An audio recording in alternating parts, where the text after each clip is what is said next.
Warahmatullahi wabarakatuh. Setelah sekian lama saya tidak bikin video, ya kali ini saya coba muncul kembali di konten ngaji.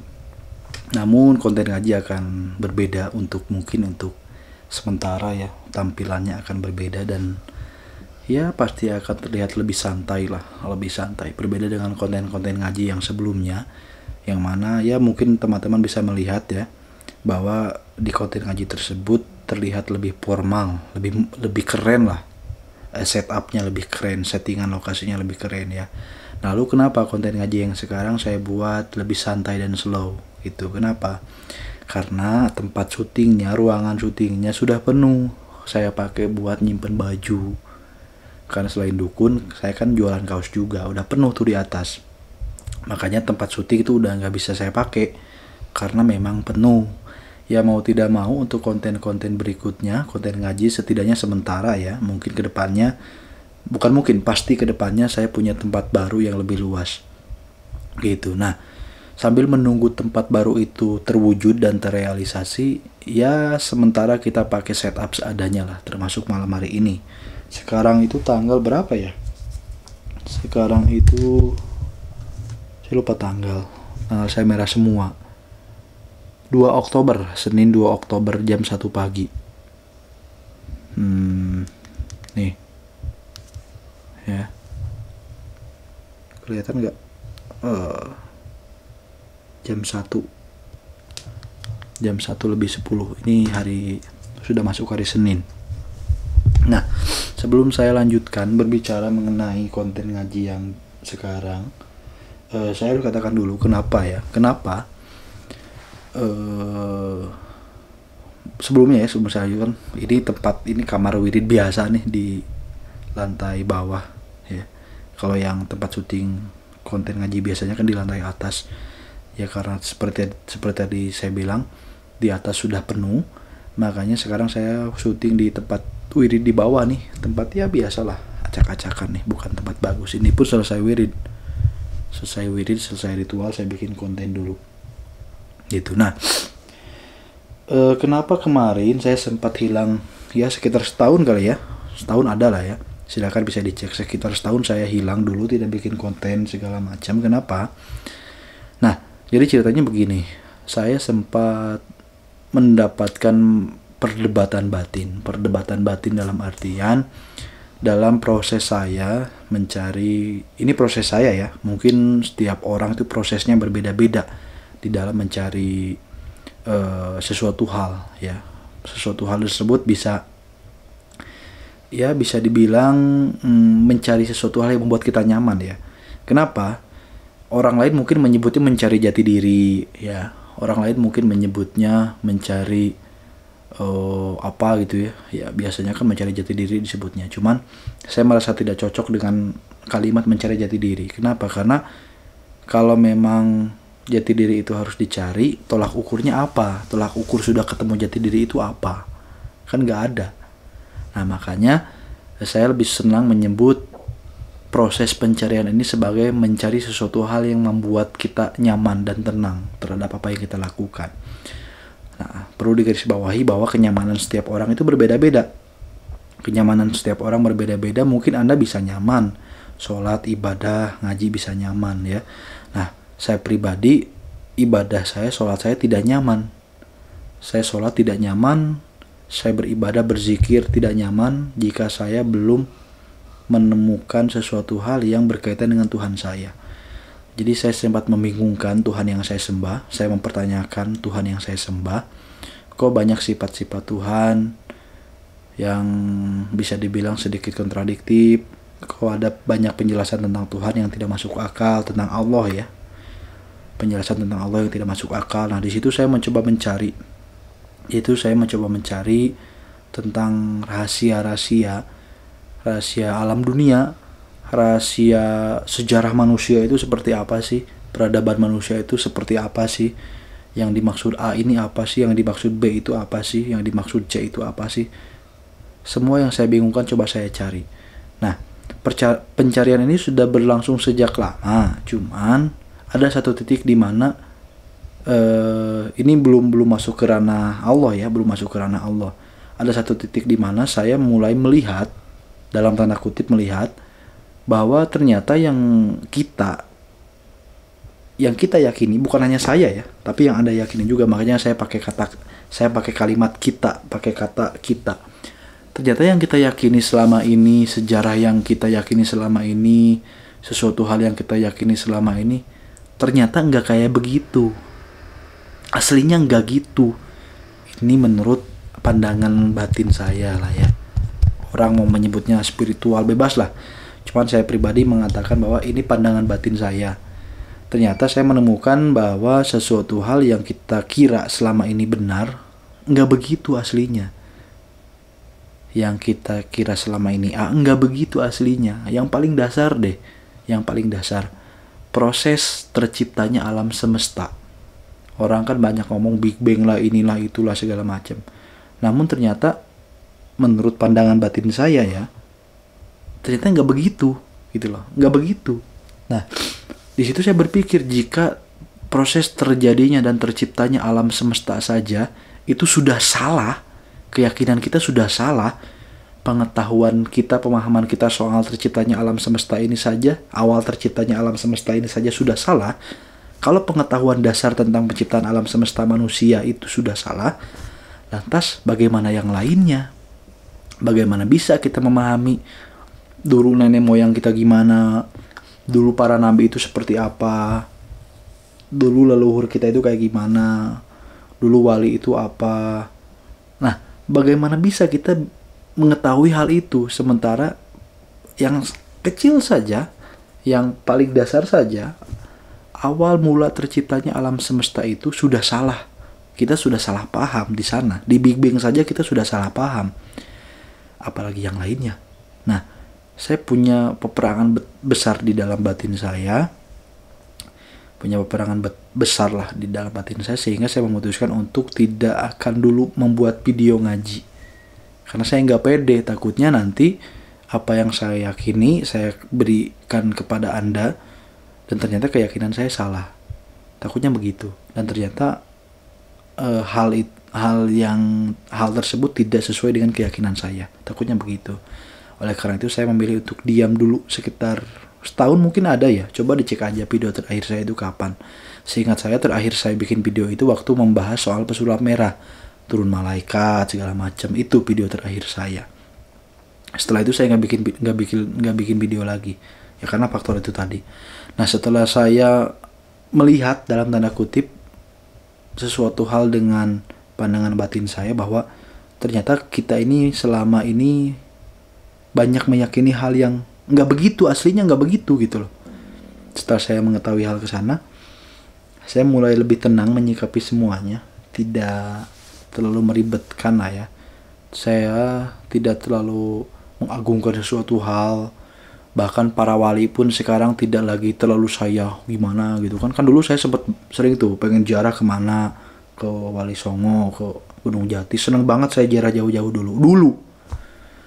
Setelah saya mendapatkan pemahaman yang baru, setelah saya mengetahui bahwa ternyata ahli maksiat ini wali loh, dan ternyata yang wali ini ahli maksiat loh. Nah, setelah saya mencapai konklusi seperti itu, saya malas untuk ziarah jauh-jauh. Malas.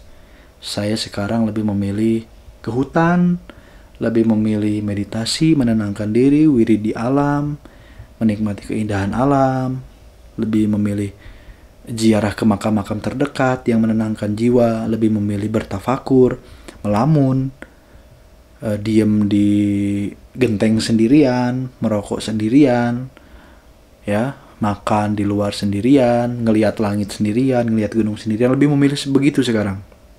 Sudah males lagi lah ziarah-ziarah ke wali-wali jauh-jauh. Silakan ya, ini bukan larangan ya. Cuman saya pribadi sudah capek lah ya, intinya saya capek lah. Intinya saya nggak mau ziarah-ziarah jauh dulu, ya sudahlah sekarang mah enjoy aja hidup gitu, nggak perlu apa-apa segala macem. Lagi kurang minat untuk ziarah jauh-jauh untuk sementara ini. Karena ya faktor itu tadi. Faktor mungkin orang-orang menyebutnya meningkatnya kesadaran ya, tapi saya menyebutnya sebagai perubahan persepsi yang signifikan lah. Nah, setelah saya mendapatkan berbagai macam penglihatan batin tentang beberapa hal, tidak semua ya, tentang beberapa hal di alam ini, saya mulai lebih kalem, lebih santai. Barulah saya melanjutkan pencarian terhadap Tuhan. Saya coba membaca banyak kitab dari Futuhat Makkiyah sampai kitab filsafatnya Sokrates, segala macam saya baca, hingga akhirnya saya tidak bisa menemukan Tuhan. Allah itu tidak bisa saya temukan. Tidak bisa saya temukan. Hingga pada satu titik saya bermimpi. Di mimpi tersebut saya berada di sebuah ruangan yang gelap seperti ruang angkasa. Demi Allah ya, ini demi Allah, ini mimpinya asli. Ruangan gelap seperti di luar angkasa. Di situ ada bintang-bintang cuman redup. Jadi kayak luar angkasa begitu, tapi redup, cahayanya redup gitu loh. Di situ ada redup dan di situ saya melayang-layang. Di dalam mimpi itu saya melayang-layang. Lalu ada sesosok wanita. Wanita itu namanya itu Hubabah siapa gitulah. Hubabah siapa gitu, lupa lagi saya namanya. Coba saya cek ya. Itu yang di Pontianak kalau nggak salah. Hubabah siapa gitu. Bentar, takut salah namanya. Hubabah siapa ya, lupa lagi saya. Ada kok, ada. Hubabah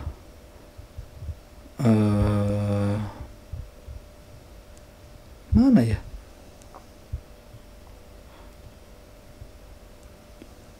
Oh ini Hubabah Syarifah Hubabah Anisa binti Yusuf Al-Haddad. Silakan cari aja lah Hubabah Anisa Al-Haddad lah intinya. Hubabah Anisa Al-Haddad. Saya bermimpi dengan nenek-nenek itu. Itu kan sudah tua ya, sudah nenek-nenek. Saya bermimpi dengan Syarifah tersebut. Nah, di mimpi itu beliau itu saya dan beliau ya melayang di ruang yang hampa tadi, yang banyak bintang tadi tuh, kayak ruang angkasa kan. Melayang di situ, dia menepuk pundak saya. Di dalam mimpi itu dia menepuk pundak saya. Dia menepuk pundak saya dan berkata bahwa udah nggak usah repot-repot nyari Allah, nggak usah repot-repot. Cukup kamu tahu Allah itu satu. Itu aja pesannya. Cukup kamu tahu Allah itu satu. Nggak perlu mencari banyak hal soal Allah, sifatnya segala macam, nggak perlu. Cukup kamu tahu Allah itu satu. Bilangnya begitu, udah gitu doang. Setelah itu saya bangun. Dan itu sangat, saya benar-benar mengingat persis. Bukan mimpi, demi Allah kayak bukan mimpi. Jadi kalau mimpi kan, wah bangun nih, wah ini mimpi, sadar begitu kan. Nah begitu saya bangun, ini seperti bukan mimpi, seperti saya sudah pulang dari lokasi tersebut. Gitu loh.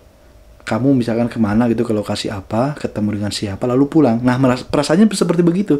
Seperti pulang dari mana gitu. Seperti bukan bangun tidur mimpi gitu. Seperti bukan bangun tidur, oh tadi saya mimpi anu. Bukan begitu perasaannya. Justru malah seperti saya sudah pulang dari tempat itu gitu loh. Nah dari situ saya mulai, ya sudah. Karena memang di satu sisi capek juga mencari Tuhan, itu sudah memang tidak akal saya sudah tidak menjangkaunya. Buku-buku yang saya baca tidak bisa menjawab, kitab-kitab yang saya baca tidak bisa memberikan jawaban yang memuaskan.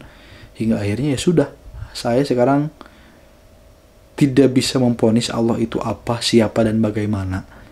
Saya hanya bisa menjawab Allah itu satu, sudah itu doang. Yang lainnya saya nggak tahu. Yang saya tahu hanya Allah itu satu, sudah. Yang lainnya saya tidak tahu, sama sekali tidak tahu. Nah, itu sebenarnya yang membuat saya diam dulu 1 tahun. Nah, akhirnya loh, kok sudah diam 1 tahun, kenapa bikin video lagi? Nah, bikin video di sini tujuannya memang yang pertama, saya ini kan kemarin diam setahun. Nah, coba dilihat, setahun ke belakang saya aktif ngeluarin program segala macam. Saya merasa bahwa seorang guru itu nggak kayak begini, nggak jualan ilmu terus, tetap harus memberikan tarbiyah. Nah, makanya ini kayaknya saya harus ngomong lagi deh, kayaknya saya harus membuka kajian lagi deh. Sebab itulah saya bikin video lagi, karena saya merasa ada tanggung jawab yang sempat saya lakukan dan saya tinggalkan. Tanggung jawab tersebut adalah ya tarbiyah kayak begini. Oleh karena itu saya putuskan untuk bikin video lagi, tapi dengan konsep yang sedikit berbeda. Konsep yang sedikit berbeda apa? Ya mungkin saya akan menjelaskan dengan lebih hati-hati dan lebih memberi disclaimer bahwa ini merupakan persepsi saya pribadi, bukan kebenaran mutlak, tapi tidak mutlak salah juga. Belum tentu sepenuhnya benar dan belum tentu juga sepenuhnya salah. Sehingga setiap Anda mendengar video-video saya, dari mulai video ini sampai video-video ke depannya, dari mulai detik ini sampai ke depannya, dari mulai video yang sekarang sampai video-video lain nanti ke depannya, semua yang saya katakan di dalam video itu adalah persepsi, pendapat, pemahaman saya pribadi dari hasil perjalanan, dari hasil belajar, dari hasil pemahaman saya pribadi. Selebihnya saya kembalikan lagi kepada Anda untuk digali dan dicari tahu lagi, karena jalan setiap orang berbeda. Jangankan pemahaman, bahkan kata-kata saja itu bisa menimbulkan makna dan arti yang berbeda, apalagi pemahaman kan. Nah, maka dari itu jika Anda mendengar menyaksikan video saya, maka saya kembalikan kepada Anda untuk Anda gali lagi lebih dalam ya. Nah, lantas apa yang mendasari saya mencari tentang Tuhan ya? Sebenarnya banyak banget poin yang saya gunakan untuk banyak banget poin pertanyaan yang menjadi dasar dan tolak ukur saya pengen mencari Allah itu apa dan siapa. Banyak banget. Nah, cuman di sini saya hanya akan memberikan beberapa poin yang inti saja. Poin-poin yang garis besarnya saja, poin-poin yang utama saja. Kenapa saya penasaran dengan Allah? Allah itu siapa? Saya penasaran banget tuh. Kenapa saya mempertanyakan hal itu? Nah, sebabnya adalah poin-poin berikut. Saya akan berikan beberapa poin kepada Anda, yang mana poin-poin ini merupakan pertanyaan-pertanyaan di dalam benak saya. Pertanyaan-pertanyaan inilah yang memancing rasa penasaran saya untuk mencari tahu lebih dalam Allah itu apa dan siapa. Gitu ya. Oke, bentar. Ngerokok dulu dong.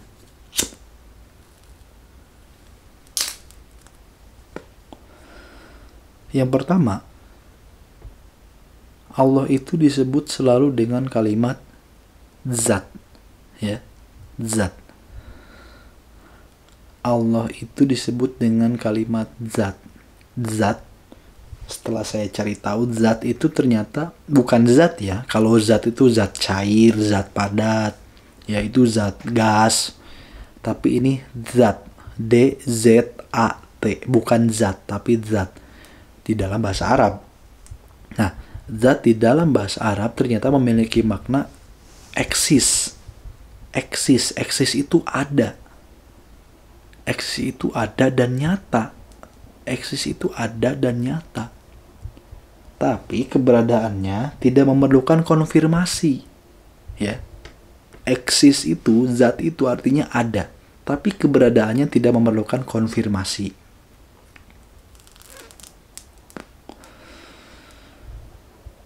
Anda dan saya ada. Keberadaan kita berdua memerlukan konfirmasi. Konfirmasi dari siapa? Dari orang yang melihat, dari orang yang mengenal, dari orang yang mengetahui, dari orang yang akrab. Keberadaan kita perlu konfirmasi dari saudara, dari keluarga, dari teman, dari guru, dari murid. Intinya dari orang lain yang melihat keberadaan kita. Itu ada. Tapi makna zat di dalam kata-kata yang menunjukkan tentang keberadaan Allah. Keberadaan Allah itu selalu menggunakan kata zat. Itu artinya apa? Itu artinya Allah itu ada. Tidak perlu konfirmasi, tidak perlu diverifikasi keberadaannya. Kasarnya, meskipun seluruh manusia tidak mempercayai Allah, Allah tetap ada. Meskipun seluruh manusia kafir, Allah tetap ada. Ya, gitu. Meskipun seluruh manusia tidak menyembah Allah, Allah tetap ada. Meskipun kita menafikan, Allah tetap ada. Gitu. Nah, itu yang membuat berarti keberadaan Allah itu berbeda dong dengan kita, karena sifatnya zat. Sifatnya eksis dan tidak perlu verifikasi, tidak perlu kesaksian, tidak perlu konfirmasi. Ya, ada dan tidak perlu dikonfirmasi.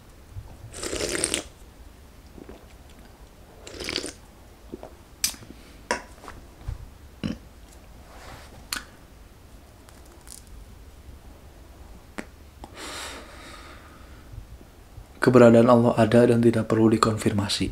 Itu.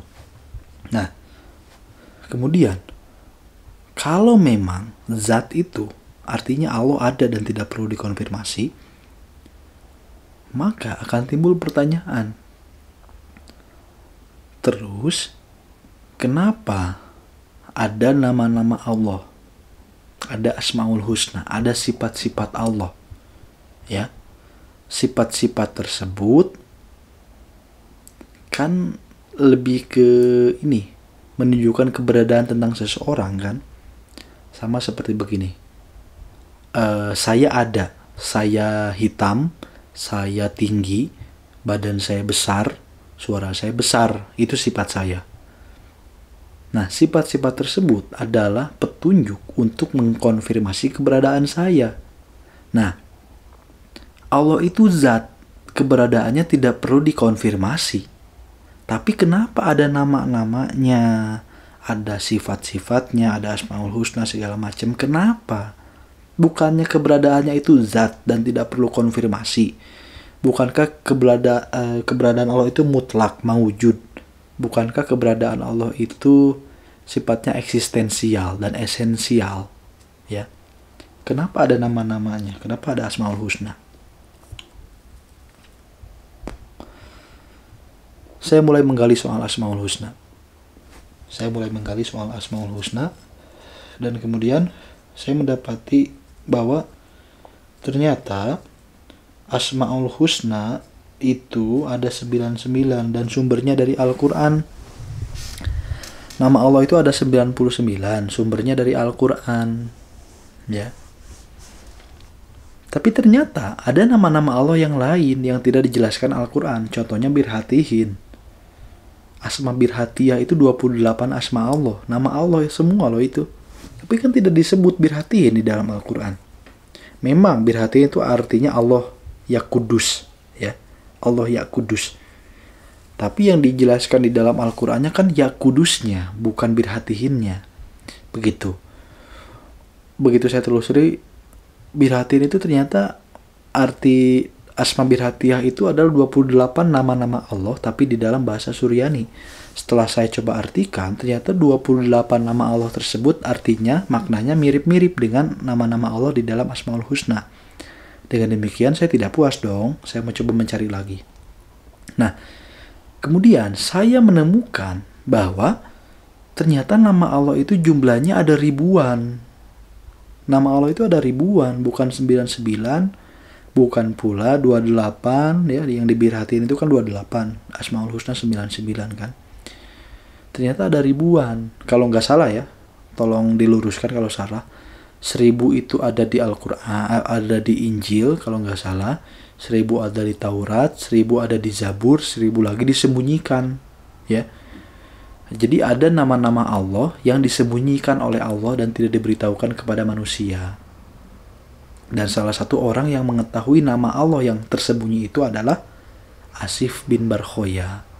Ya, Asif bin Barkhoya. Nah, timbul lagi pertanyaan, ternyata nama Allah ini banyak. Pertanyaannya di mana coba? Nama Allah itu banyak, ribuan. Untuk apa? Untuk apa nama-nama Allah itu sebenarnya? Itu pertanyaan berikutnya yang timbul. Setelah saya menjawab beberapa pertanyaan di awal, kejawab, timbul lagi pertanyaan itu. Namanya banyak banget, katanya nggak butuh konfirmasi, tapi kok namanya banyak banget, buat apa? Nah, itu saya cari lagi tuh. Ternyata nama-nama tersebut itu tidak membatasi Allah, karena Allah itu tidak terbatas. Sama begini ya, saya beri contoh. Saya ini bisa menciptakan banyak nama yang tidak terbatas. Saya bisa menciptakan nama Kusuma Said, walaupun nama saya bukan Kusuma Said, nama saya Sofyan Gilang Fauzi, tapi saya memakai nama Kusuma Said. Dan saya bisa menciptakan nama-nama lain. Saya bisa bikin nama-nama yang lain. Ya, Anda mengenal saya sebagai Kusuma Said. Nama itu pemberian saya untuk Anda. Ya, karena Anda terbatas. Paham nggak? Sekali lagi saya ulangi. Saya bisa menciptakan banyak nama untuk mengenalkan keberadaan saya kepada Anda. Ya. Ini saya loh ya. Saya bisa menciptakan nama-nama untuk mengenalkan saya kepada Anda. Bukan mengkonfirmasi, tapi mengenalkan. Bukan mengkonfirmasi. Namanya beda loh. Konfirmasi itu Anda kenal, Anda tahu namanya Kusuma Said, tapi belum pernah ketemu orangnya. Itu kan artinya tidak terkonfirmasi. Anda tahu nama saya, pernah lihat saya, itu artinya Kusuma Said terkonfirmasi. Tapi Allah kan tidak. Tahu namanya, tapi nggak tahu. Ngelihat nggak pernah, ketemu nggak pernah kan. Nah, jadi Allah tidak terkonfirmasi. Hanya kita tahu namanya saja. Nah, kemudian saya berpikir, itu artinya nama-nama ini adalah nama pemberian Allah untuk kita. Nama pemberian Allah untuk kita. Allah memberikan nama agar kita mengenal Dia. Saya bikin channel YouTube namanya Kusuma Said. Saya bikin perusahaan namanya Kusuma Said Record. Tujuannya apa? Tujuannya untuk mengenalkan saya kepada Anda. Kalau Anda orangnya orang soleh, saya pakai nama Kusuma Said doang. Begitu saya ingin mengenalkan diri saya kepada dunia musik metal, saya menggunakan nama Kusuma Said Records. Ya.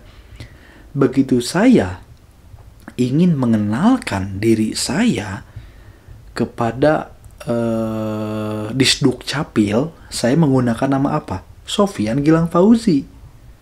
Saya menggunakan 3 nama berbeda untuk mengenalkan diri saya di 3 tempat berbeda. Di circle metal, saya menggunakan nama Kusuma Said Records, ya. Di Padepokan, saya menggunakan nama Kusuma Said. Kalau ke Disduk Capil, saya menggunakan nama Sofyan Gilang Fauzi. Itu artinya, saya memberikan nama kepada suatu lingkungan, dan nama tersebut saya sesuaikan dengan lingkungan tersebut. Kalau lingkungannya metal, kalau lingkungannya musik, saya pakai nama Kusuma Said Records. Gak mungkin dong saya pakai nama Padepokan Kusuma Said di circle metal, kan gak mungkin. Begitu juga sebaliknya. Saya ingin mengenalkan diri saya di dunia pesantren. Gak mungkin dong saya pakai nama Kusuma Said Records atau Kusuma Said Property. Gak mungkin kan? Saya ingin mengenalkan diri saya di dunia musik, saya pakai Kusuma Said Records. Di dunia merchandise, di dunia fashion, saya menggunakan nama Kusuma Said Fashion. Di dunia properti, saya pakai nama Kusuma Said Property. Di dunia kesehatan, saya pakai nama Kusuma Said Klinik. Berbagai macam nama itu saya pakai untuk mengenalkan diri saya di lingkungan yang berbeda. Sudah masuk? Nah, saya semakin penasaran, apa jangan-jangan nama-nama ini adalah memang nama yang sudah di setting oleh Allah agar kita lebih mudah mengenal Allah dengan segala keterbatasan kita. Dengan segala keterbatasan kita. Contohnya begini. Kamu tahu nggak artinya records itu apa? Records itu titel yang dipakai untuk suatu perusahaan musik, perusahaan rekaman yang memproduksi musik. Makanya pakai kalimat records, Kusuma Said records. Records itu artinya rekaman. Recording kan, record itu rekaman atau perekaman. Kusuma Said record menandakan bahwa Kusuma Said adalah perusahaan rekaman, Kusuma Said Records. Tapi hanya orang-orang yang bermain di musik metal, hanya orang-orang yang bermain di industri musik yang bisa memahami dan bisa menemukan makna di balik kata-kata records. Anda yang di pesantren gak bakal tahu records itu maksudnya apa dan kemana. Makanya begitu saya mengenalkan diri saya kepada Anda, saya menggunakan kata Kusuma Said aja, nggak bakal pakai Kusuma Said Property, ya. Nah, sama seperti saya mau mengenalkan diri saya ke dunia properti, dunia kontraktor, pembangunan rumah, ya. Saya pasti akan pakai nama apa? Kusuma Said Property. Bukan records, properti yang dipakai bukan records, ya. Nah, kenapa? Karena orang-orang properti hanya akan memahami sesuatu hal yang memang dia pahami. Orang properti hanya paham properti. Makanya pakai nama Kusuma Said Property. Orang yang senang wirid, yang senang mengamalkan ilmu hikmah hanya paham Padepokan. Makanya pakai nama Padepokan Sukmalanang Sajati. Industri musik hanya paham nama records, makanya dipakai nama Kusuma Said Records. Paham kan? Itu artinya, jangan-jangan Allah ini memberikan nama, memberikan informasi soal nama-nama dia kepada kita, agar kita yang otaknya terbatas, kita yang waktunya terbatas, kita yang pengetahuannya terbatas, bisa lebih mudah mengenali tentang kita ini siapa. Siapa yang menciptakan kita. Jangan-jangan begitu. Jangan-jangan, gak ada yang tahu loh. Saya tidak menyebut begitu ya, tapi jangan-jangan kayak begitu. Jangan-jangan, ingat kalimatnya. Nah,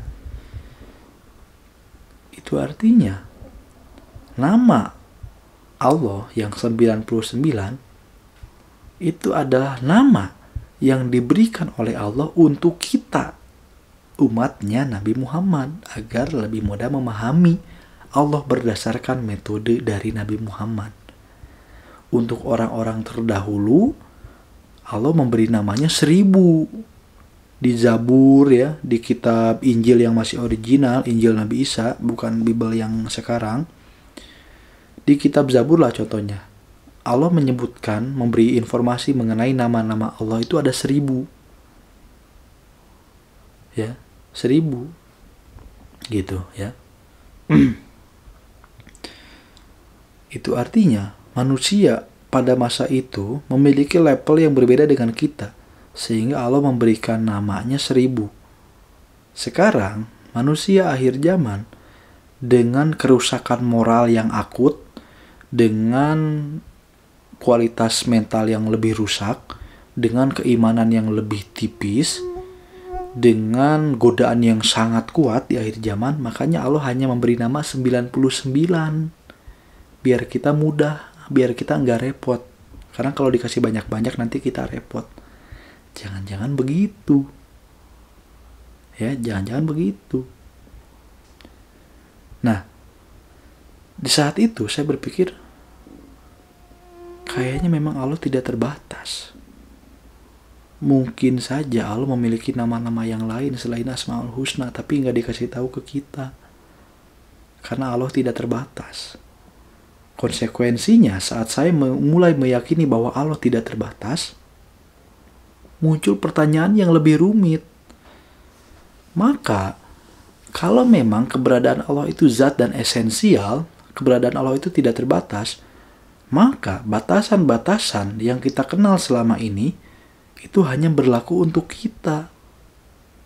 Batasan ruang berlaku untuk kita. Batasan jarak berlaku untuk kita. Batasan waktu, contohnya umur, kita akan mati kan? Berlakunya untuk siapa? Untuk kita. Batasan jarak, berlakunya untuk siapa? Untuk kita. Nah, namun batasan itu bukan hanya soal waktu dan jarak. Bukan soal waktu dan jarak. Ada batasan lain. Batasan yang dimaksud apa? Maksiat, amal, ibadah, dosa, pahala, surga, neraka. Itu batasan loh. Itu batasan. Jangan-jangan batasan itu hanya berlaku untuk kita, bukan untuk Allah. Karena Allah sifatnya eksistensial, sifatnya esensial. Tidak perlu konfirmasi. Keberadaan Allah itu mutlak, esensial dan eksistensial. Dengan demikian apa? Kalau keberadaan Allah itu eksistensial dan esensial, maka konsekuensinya semua warna yang ada bersumber dari Dia. Dengan demikian, bisa jadi dosa itu salah satu cara untuk mendekatkan diri kepada Tuhan. Bisa jadi maksiat merupakan salah satu cara mendekatkan diri kepada Tuhan. Kenapa? Karena maksiat hanya berlaku untuk kita kan, tidak berlaku untuk Allah kan? Bingung kan? Nah, saya kasih contoh. Air. Air itu sifatnya esensial, eksistensial. Kopi, sirup, susu itu bagian dari air. Air sendiri tidak peduli kopi dan susu. Yang peduli soal kopi dan susu hanya kita. Air sendiri tidak peduli dengan yang namanya sirup dan jus. Air nggak peduli dengan yang namanya itu kopi, susu, sirup, dan jus. Yang memperdulikan warna-warni itu adalah kita, bukan air. Warna-warni kopi, susu itu hanya berlaku untuk kita. Untuk airnya nggak berlaku. Airnya tetap air. Warna-warna yang keluar dari air, entah itu susu, entah itu kopi, itu bagian dari air itu sendiri. Sama seperti Allah. Warna-warna seperti dosa, pahala, surga, neraka, itu berlakunya untuk kita, bukan untuk Allah. Dengan demikian, surga dan neraka bersumber dari satu hal yang sama, yaitu Allah. Maksiat dan dosa bersumber dari satu hal yang sama, yaitu apa? Allah. Jadi, dosa dan maksiat sebenarnya Allah tidak peduli itu. Makanya Allah ngasih opsi husnul khotimah. Biar si pendosa tidak terbebani dengan labelnya sebagai pendosa. Biar si ahli maksiat dan si tukang berbuat salah tidak minder dengan labelnya sebagai si pendosa, si tukang buat salah, si ahli maksiat. Kenapa? Karena meskipun kita ahli maksiat, Allah tetap masih memberikan opsi untuk taubat, untuk husnul khotimah. Seharusnya kalau batasan surga dan neraka itu mutlak, maka husnul khotimah dan taubat harusnya ditiadakan. Nah, ada dosa, ada maksiat, ada neraka, tapi masih diberikan opsi husnul khotimah. Itu artinya apa? Itu artinya batasan tersebut hanya berlaku untuk kita. Mau contoh yang lebih jelas? Oke. Berapa kali Anda berdosa? Orang yang merampok, orang yang mabok, sering mabok, orangnya sering mabok, terus tiba-tiba hangover, tiba-tiba keracunan, kebanyakan minum, terus tiba-tiba sakit ginjal, ya. Tiba-tiba sakit ginjal, akhirnya karena sakit ginjal, ginjalnya dicabut, terus dibuang karena udah nggak kepake, terus tiba-tiba dia divonis bakal meninggal sebentar lagi. Apa yang dia lakukan kira-kira? Pasti taubat, pasti ibadah, karena sudah divonis. Tahu nggak penyebab taubat dan ibadah itu apa? Penyebab dia bertaubat dan ibadah, apa sebabnya? Minuman keras, miras, mabok, yang bikin dia sakit ginjal, yang bikin dia divonis mati, itu penyebab dia bisa beribadah dengan taat. Maksudnya, Bukan saya ngajak untuk mabok, bukan saya ngajak untuk minum minuman keras. Tapi saya mengajak kepada Anda yang ahli maksiat, jangan minder, jangan malu untuk bertobat meskipun sering berbuat salah. Tobat aja terus. Kenapa? Karena dosa dan kesalahan itu hanya berlaku untuk kita. Allah nggak peduli itu sebenarnya. Allah nggak peduli itu sebenarnya. Karena meskipun kita berdosa dan ahli maksiat, Allah masih memberikan opsi husnul khotimah. Hati-hati, Allah masih memberikan opsi husnul khotimah. Memberikan opsi untuk bertobat. Nah, timbul lagi pertanyaan setelah mengetahui begitu, berarti dosa dan maksiat itu bisa menjadi bagian dari jalan untuk bertemu Allah. Maka timbul lagi pertanyaan, terus bagaimana nasib orang kafir? Orang kafir kan masuk neraka. Ya? Orang kafir kan disiksa di neraka. Gak bakal ditarik keluar. Oke. Itu pertanyaannya. Bisa kejawab nggak? Katanya dosa itu bagian dari jalan untuk bertemu Allah. Maksiat bagian dari perjalanan bertemu Allah. Tapi ada kok orang yang disiksa di neraka sampai mati. Sampai selamanya. Orang kafir kan di neraka selamanya ya. Nah. Katanya batasan surga dan neraka itu hanya berlaku untuk kita, bukan untuk Allah. Ya. Hanya berlaku untuk kita, bukan untuk Allah. Tapi buktinya kan ada orang yang disiksa selamanya di neraka. Orang kafir kan disiksa selamanya di neraka. Itu gimana dong? Itu artinya batasan itu benar-benar ada, bukan hal yang tabu. Tadi kan saya mengarahkan opini bahwa seakan-akan batasan dosa neraka, pahala, amal, ibadah, maksiat, surga, neraka itu kan batasan yang tabu. Saya mengarahkan ke sana kan tadi. Tapi buktinya ada orang yang disiksa di neraka kok selamanya. Itu artinya batasan-batasan tersebut mutlak adanya dan benar adanya. Oke, saya jawab. Ini dulu, itu pertanyaan saya dulu ya. Hingga akhirnya pertanyaan tersebut dijawab oleh perenungan yang panjang. Kalau memang orang kafir di neraka selamanya, yang harus kita pertanyakan bukan masalah nerakanya, tapi siapanya yang di neraka. Siapanya yang di neraka? Siapa? Bukannya manusia itu asalnya dari Allah. Saat wanita mengandung bayi di usia 4 bulan gitu ya kalau nggak salah. Kalau salah mohon diluruskan. Itu ditiupkan ruh. Dan ruh yang ditiupkan itu adalah ruh dari Allah. Ya. Ruh dari Allah ditiupkan ke si jabang bayi. Makanya si bayi tersebut punya ruh. Ya. Nah. Sebentar, ada chat dulu sebentar ya.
Sebentar ya.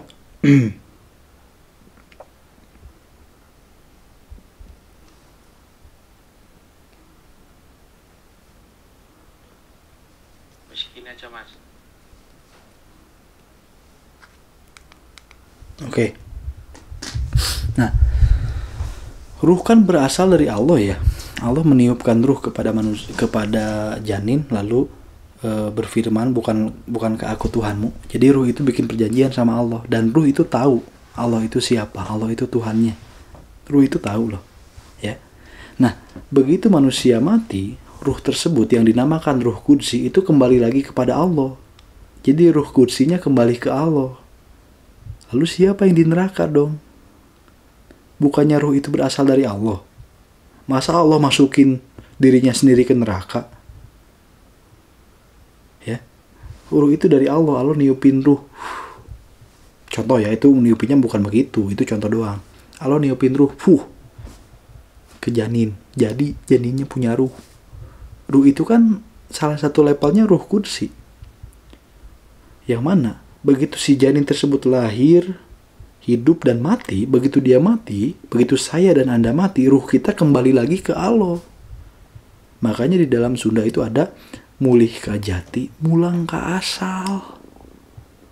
Mulih ka jati, mulang ka asal. Jati itu siapa? Asal itu dari mana? Setelah saya gali, ternyata jati itu adalah sesuatu hal yang sifatnya, yang artinya sesuatu hal yang nyata dan mutlak. Nyata, mutlak, eksistensi, dan esensial. Makanya leluhur Sunda zaman dulu, agama Sunda zaman dulu namanya apa? Bukan Sunda Wiwitan. Orang-orang Sunda zaman dulu itu menyembah Tuhan yang tidak bisa ditafsirkan, tidak bisa dipikirkan, tidak bisa dibayangkan, tidak bisa didefinisikan. Agama orang-orang Sunda zaman dulu namanya Jati Sunda, atau hakikatnya orang Sunda. Jati itu artinya hakikat. Mulih ka jati itu mulih ka jati itu artinya kembali kepada hakikatnya, kembali kepada sumbernya. Siapa? Di dalam Islam namanya Allah, sumbernya itu. Mulih ke asal. Nah, asal kita dari mana? Apakah asal kita dari surga atau dari neraka? Asal kita itu bukan dari neraka, bukan juga dari surga. Adam itu bukan berasal dari surga. Adam itu asalnya dari Allah. Surga itu persinggahan dia sebelum ke dunia. Nah, kamu sekarang itu ada di dunia, asalnya dari mana? Bukan dari alam rahim, bukan dari dalam kandungan. Asal kamu itu dari Allah. Alam kandungan itu persinggahan kamu sebelum lahir ke dunia. Adam pun begitu, singgah dulu ke surga sebelum ke dunia dan menunaikan tugasnya. Kan ada kodo dan kodar. Kodo-kodarnya Nabi Adam itu turun ke dunia. Kan Allah berfirman, aku akan menciptakan khalifah di muka bumi. Itu berfirman kayak begitu sebelum Adam diciptakan. Berarti memang Adam disetting untuk turun ke bumi. Nah, begitu Adam disetting turun ke bumi, dia ke surga dulu. Baru turun ke bumi karena makan buah khuldi itu kan. Buah khuldi bahasanya panjang juga nanti ya. Nanti kita bahas lah. Jadi surga itu bukan asal manusia. Nabi Adam itu asalnya bukan dari surga, tapi dari Allah. Surga itu persinggahannya. Nah sekarang, kalau asal manusia itu bukan surga dan bukan neraka, begitu innalillahi wa inna ilaihi roji'un. Sesungguhnya kami milik Allah dan kembali kepada Allah, kan? Ya, kembali kepada Allah. Ya, kembali kepada siapa? Allah.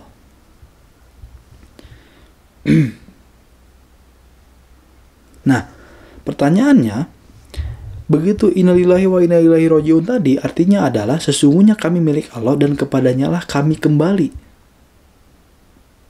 Dan sesungguhnya kepada Tuhan kamilah kami kembali. Manusia kembali kemana? Ke Allah. Mulih ka jati, pulang ke asal. Innalillahi wa inna ilaihi raji'un. Itu artinya tempat kembali kita bukan ke surga ataupun ke neraka. Bukan ke surga ataupun ke neraka. Tempat kembali kita bukan ke sana. Tempat kembali kita bukan ke sana.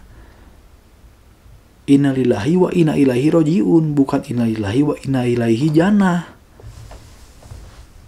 Bukan kembali ke surga.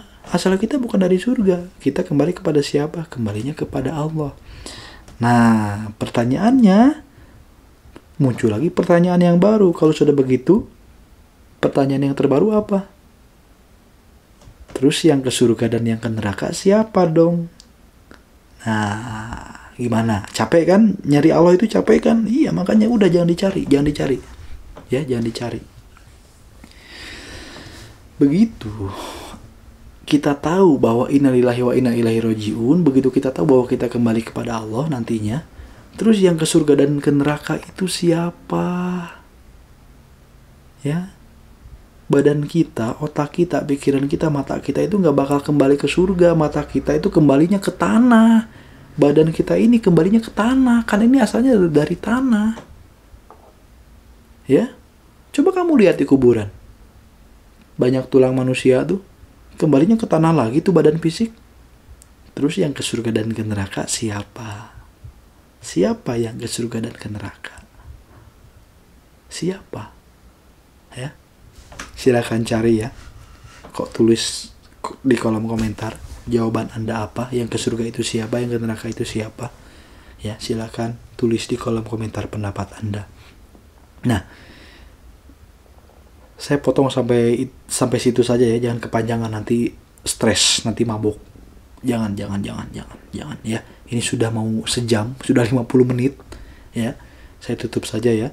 Nah, hingga akhirnya dari perjalanan panjang tersebut, saya sudah lelah mencari tentang Tuhan itu sendiri, dan akhirnya saya menyimpulkan sesuai dengan apa yang saya dapat di alam ruhani. Yang saya dapat di alam ruhani adalah Allah itu satu. Yang lainnya saya nggak tahu. Yang saya tahu hanya Allah itu satu. Allah itu satu. Yang lainnya saya nggak tahu. Ya. Semoga video ini membantu, dan video ini bukan artinya Anda harus mengikuti perjalanan saya. Video ini bukan artinya Anda harus menanyakan apa yang saya tanyakan. Video ini juga artinya bukan Anda harus mengamini jawaban yang saya dapatkan. Video ini juga bukan berarti Anda harus mempercayai apa yang saya alami. Video ini juga bukan ajakan untuk mengalami apa yang saya alami. Video ini bukan mengajak Anda untuk mengalami apa yang saya alami, tapi video ini hanya berisi pesan bahwa kita semua di dalam pencarian panjang.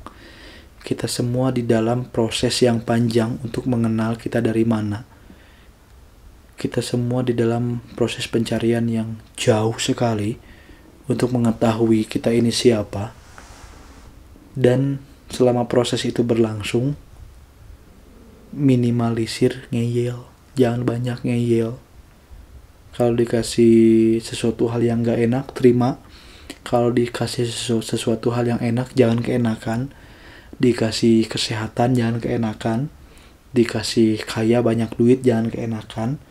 Dikasih penyakit juga jangan meratapi. Dikasih kemiskinan jangan ngelamun. Dikasih kesusahan jangan terus berlarut-larut. Dikasih kesedihan jangan terus muter-muter di situ. Jangan.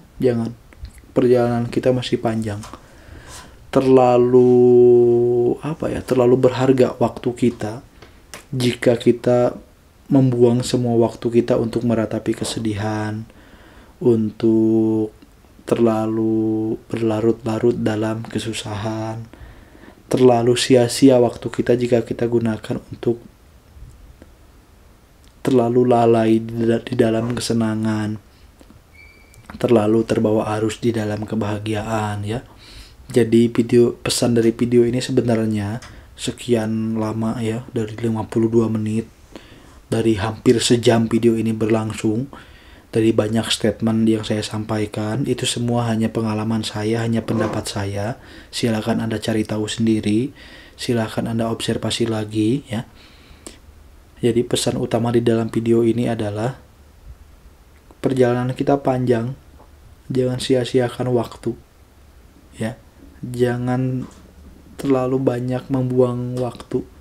Jangan terlalu terlena kalau dapat kesenangan. Jangan terlalu terbuai dan terhipnotis kalau dapat kebahagiaan. Jangan juga terlalu meratapi. Jangan juga terlalu berlarut-larut di dalam kesedihan dan kesusahan. Terima semuanya. Yang sedih terima, yang susah terima, kebahagiaan terima, kesenangan diterima. terima semuanya. Terima semuanya ya.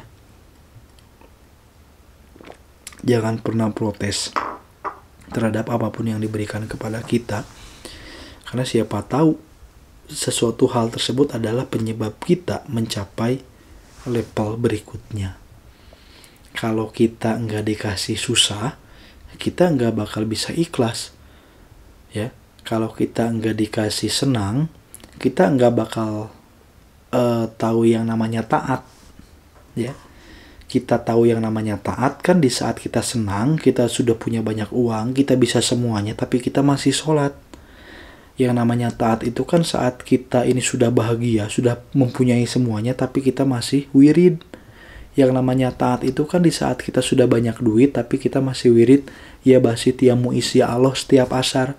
Yang namanya taat itu kan saat kita sudah hidupnya sudah bahagia, sudah tenang, sudah sukses, sudah maju, tapi tetap kita bangun malam untuk wirid, tapi tetap kita masih bangun subuh untuk wirid. Ya, itu yang namanya taat. Nah, karena kalau kita nggak dikasih susah, kita nggak bakal bisa bersyukur. Kalau kita nggak dikasih senang juga, kita nggak bakal bisa tahu yang namanya taat. Yang tadi ya, itu tadi. Kalau kita nggak dikasih senang, kita nggak bakal tahu taat itu gimana. Kalau kita dikasih susah, kalau kita nggak dikasih susah, kita juga nggak bakal tahu yang namanya sabar itu gimana. Jadi susah senang semuanya terima, dan jangan terlalu berlarut-larut saat kita dikasih fasilitas yang namanya susah atau senang. Ingat, perjalanan masih panjang. Teruskan perjalanan. Sekian. Assalamualaikum warahmatullahi wabarakatuh.